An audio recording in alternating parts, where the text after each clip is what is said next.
This is the brief on mastering English fluency through action and practice.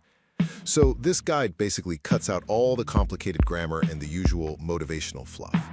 Instead, it gets right to the heart of the matter, asking this one big question. Why do most people work so hard at English, but just stay average? First, the biggest wall between you and fluency isn't vocabulary. It's avoiding discomfort. We all want to be confident and fluent, right? But we're often unwilling to embrace the necessary struggle. You know, the potential embarrassment and the mistakes you're going to make while speaking. Second, you got to remember that action trumps preparation every single time. Forget that "someday I'll be ready" myth. You don't get ready before you act, you get ready because you act. And this is so crucial. Mistakes are not the problem. Silence is.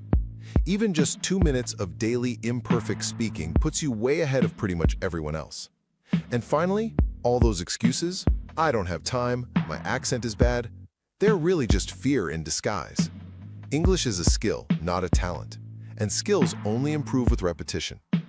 The guide suggests one simple, powerful practice.